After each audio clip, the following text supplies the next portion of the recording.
Olá, bem-vindos a mais uma entrevista com Osmar Barbosa. Hoje estamos aqui para falar sobre o seu mais novo lançamento, o livro Entrevista com Espíritos. Olá, Osmar, tudo bom? Olá, Karen, como vai? Tudo bem? Tudo bom. Entrevista com Espíritos, os bastidores do Centro Espírita, seu 20º livro. O que você conta nesse livro, Osmar? Primeiro, eu fico muito feliz de ser o 20º livro. É uma alegria tamanha que eu tenho em estar lançando esse livro.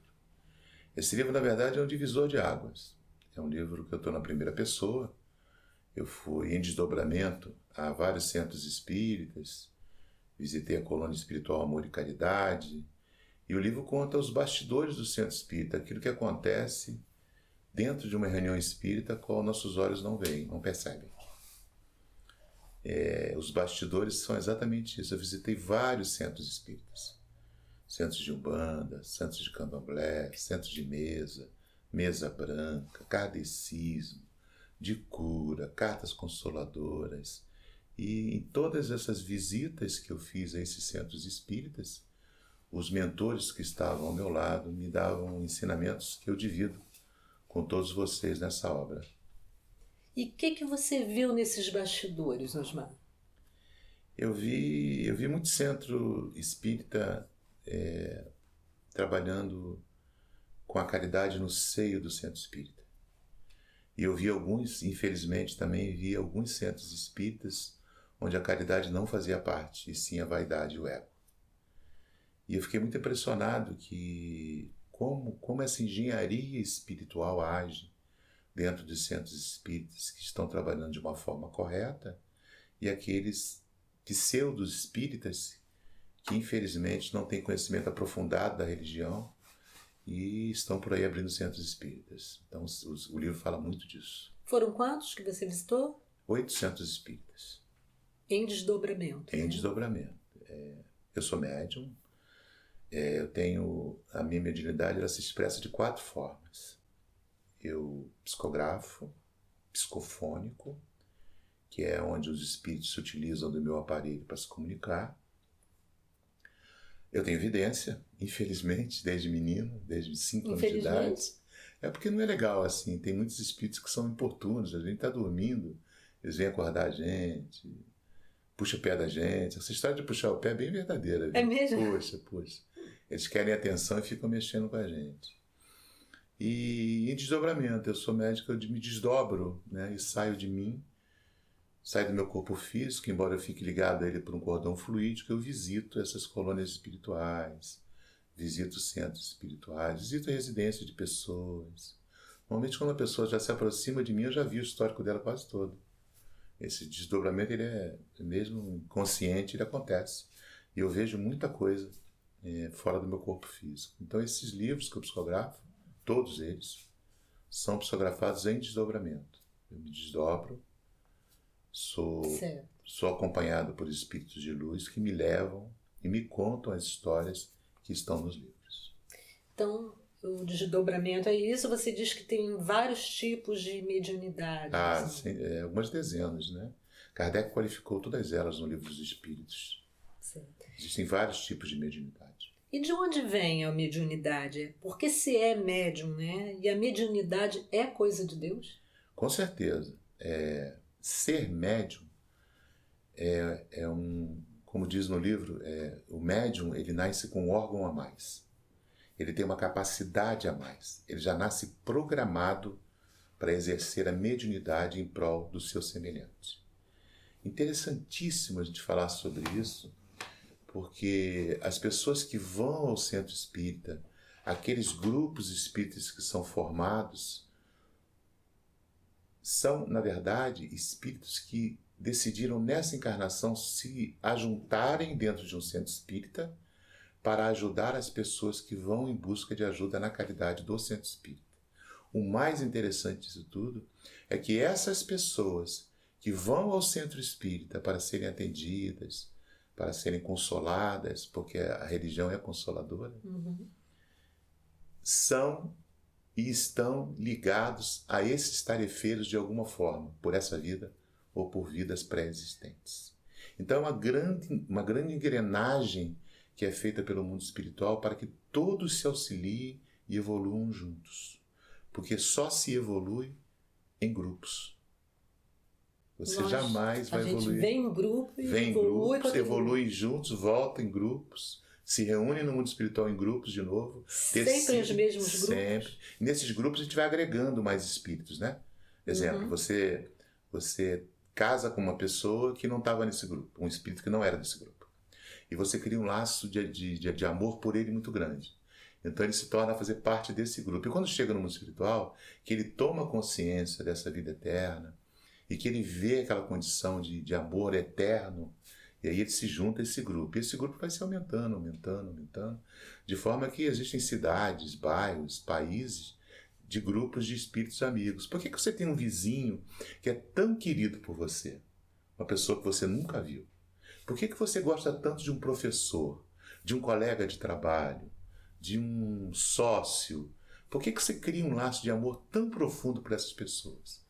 É porque vocês já vieram programados para se encontrarem, se auxiliarem e evoluírem junto. O centro espírita nada mais é do que uma grande sala de aula, onde os alunos se encontram, junto com os professores do mundo espiritual, que são os espíritos de luz, que nos auxiliam a compreender a nossa existência e melhorar o nosso estado espiritual, evoluir. Você diz que saiu em desdobramento, que geralmente é esse o processo? Sempre é esse o processo. As minhas psicografias são em desdobramento. Sim. Eu desdobro, vou para a colônia espiritual Amor e Caridade, que é a colônia que sempre me acolheu, embora eu já tenha visitado outras colônias. Esse é um lugar espiritual. A colônia Amor e Caridade, ela é uma colônia nova. Ela foi criada dentro da Colônia das Flores, que fica sobre o estado do Paraná, Santa Catarina, Mato Grosso, parte de São Paulo. É uma das colônias mais antigas que existem aqui no nosso orbe. Com a incidência do câncer, com o aumento do câncer, criou-se dentro da Colônia das Flores, que é especializada também em câncer, uma colônia menor, chamada Amor e Caridade, onde espíritos dessa colônia socorrem crianças que desencarnam nos hospitais do Brasil, vítimas de câncer. A especialidade de Amor e Caridade são crianças. E além dessa especialidade de recolher crianças e levar para o plano espiritual, Amor e Caridade ainda tem a incumbência de semear essas notícias nos centros espíritas. Então, diversos mentores de Amor e Caridade trabalham nos centros espíritas espalhados sobre o orbe terreno. Eles têm uma missão nos centros espíritas e nos hospitais físicos, né? E mais interessante ainda, são espíritos novos, joviais, que evoluíram muito, como a Nina Brestonini, e estão de lá nos auxiliando, nos trazendo mensagens maravilhosas.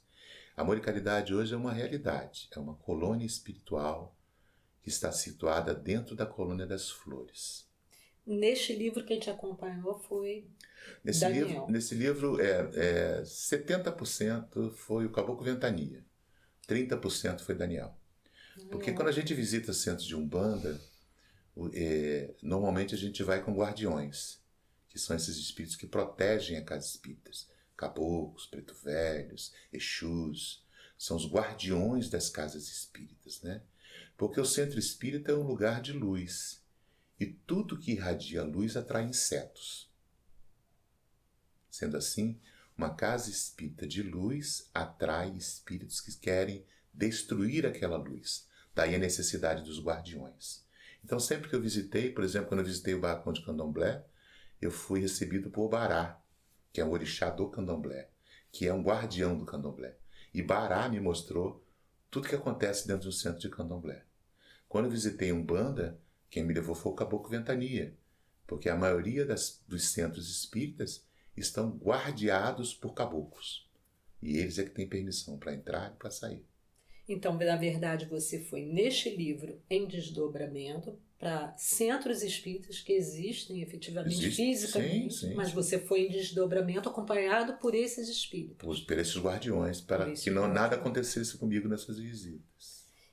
E como acreditar em todas as experiências? Serão todas as experiências verdadeiras? Como reconhecer uma experiência mediúnica? Sim, isto é uma experiência mediúnica, eu estou vivendo isso. Como se reconhecer ali, como médium? O que todos nós temos muita dificuldade, você há de convir que eu precisei passar por 3 experiências de quase morte para buscar respostas a esses fenômenos.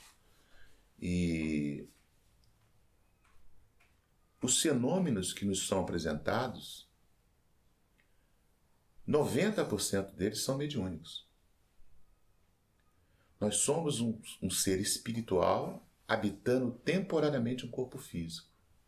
Essa relação espírito-matéria deixa um campo onde a gente trabalha o perispírito da gente, que é a nossa imagem perispiritual, nosso corpo fluídico. É ele que atua, que faz essa ligação entre o material e o espiritual. Existe uma pequena distância, porque o espírito não está dentro do corpo. O espírito está emanando sobre o corpo, através do perispírito. Então o perispírito, ele pressente muita coisa.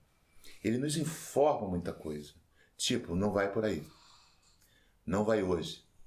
Não compra, não gasta, não faz. Não... Você diria que é uma intuição? Não. É um direcionamento espiritual. São os nossos amigos que estão no mundo espiritual, esses espíritos que estão conosco há muito tempo, nos auxiliando a evoluir. Você, por exemplo, ouve? Se eu ouvisse um espírito, eu juro que eu ia sair correndo muito. Né? Porque imagina alguém falando no teu ouvido, eu não tenho esse dom. Não. Como eu te falei, a maioria das coisas que acontecem comigo é em desdobramento. Como eu sou vidente, eu vejo. E quando eu vejo, eu desdobro para saber o que está acontecendo. Entende? É meio que automático. Apareceu um espírito, eu vi um espírito. Como eu não consigo ouvi-lo, eu desdobro para ouvi-lo. E nesse transe é que eu ouço, que eu escrevo, enfim, que eu tomo as decisões da minha vida. Hoje eu não tomo mais nenhuma decisão sem consultar a espiritualidade. Depois de muitos anos, eu aprendi que, por ser médium, por ter uma missão mediúnica, por ter um compromisso mediúnico, eu tenho que ouvir os espíritos sempre. Deixar a minha vontade de lado. E sempre que eu for precisar tomar uma decisão, seja ela no campo material, emocional, espiritual, eu consulto o mundo espiritual. É muito importante a gente aproveitar esse vídeo para dizer isso. O tempo de Deus é muito diferente do nosso. E Deus fala conosco na linguagem dele, uma linguagem própria. E normalmente a linguagem de Deus é o exemplo. Ele nos mostra em exemplo. Eu vou citar aqui um exemplo rápido. Eu sempre reclamava muito com o mundo espiritual que eu gostaria muito de ter um machado espiritual para dar na cabeça da pessoa, abrir a cabeça dela no meio e dizer: você não vai morrer. Aproveita essa existência que você está tendo agora. Aproveita essas suas oportunidades para se tornar um ser melhor. A vida continua, né? A vida continua. E eu sempre pedi isso a Deus. Eu queria tanto ter um machado, sabe? Que eu conseguisse falar e as pessoas entendessem o que eu estou falando e que elas absorvessem esse ensinamento e botassem em prática no seu dia a dia, porque ninguém vai morrer. E Chico dizia que o pior sentimento que a gente tem é quando a gente sai do corpo. Quando a gente vê que a gente não morreu e a gente jogou essa encarnação inteirinha fora. Tantas oportunidades que a gente teve de ajudar, de auxiliar, de amparar, de amar, de pedir perdão, de pedir desculpa, de evoluir. E a gente jogou fora. Um belo dia eu estava em São Paulo fazendo uma palestra, um auditório muito, muito cheio, muita gente, e eu falando, e na minha mente vinha aquilo, eu pedi ao mundo espiritual que me auxiliasse nas palavras que eu estava falando na palestra, para que essas palavras definitivamente entrassem no coração das pessoas. Quando Nina me falou assim: Osmar, você é burro mesmo, hein? Eu falei: mas por que eu sou burro, Nina? Olha para o teu livro. Ali tinha as respostas. O livro, a pessoa lê com a mente, entra na mente. Se ela vai pôr em prática, aí é problema dela. Mas você já tem o machado. Nós já te demos o machado. Seus livros, então, seriam... É o machado, né? É o machado que abre. Abre a mente de quem lê com o coração, né? São informações preciosíssimas sobre colônia espiritual. O André Luiz foi o pioneiro em falar de colônia espiritual quando trouxe para nós a revelação de nosso lar. Nós sabemos que o mundo espiritual é povoado de cidades espirituais. Existem milhares, centenas de cidades espirituais, porque somos milhares de espíritos. E há espíritos em toda parte? Em toda parte. Há espíritos em toda parte. Agora aqui conosco? Agora conosco, com certeza, há espíritos também. Espíritos amigos nos auxiliando nesse diálogo que estamos tendo, para que esse ensinamento de hoje seja mais um machadinho e entre no coração das pessoas e transforme elas, porque nós viemos aqui para nos transformar. E você diz também no seu livro que um dos centros espíritas que você visitou, por exemplo, não haviam espíritos, e você pergunta a Daniel. 2 ou 3 espíritos desses que eu visitei não tinham espíritos. Centro, né? Acho que foi 2 centros espíritas desse livro que eu visitei que não tinham espíritos, nenhum. O que tinham lá eram eguns e quiumbas. Que são eguns, quiumbas? Quiumbas são espíritos que perceberam que não vão morrer e estão operando pelo mal, que nós chamamos de demônios. Certo. São espíritos inteligentes que desencarnaram, perceberam que não vai morrer e não querem ir para o céu. E ficam por aí, criando desordem no mundo espiritual. E nesses centros espíritas que você foi, em alguns eram esses espíritos que estavam presentes? Alguns centros espíritas que eu visitei, os quiumbas tomaram conta do centro espírita. Então, eu te faço a pergunta, como exercer a mediunidade com segurança, né? Mediunidade com segurança e mediunidade com Jesus. Pronto.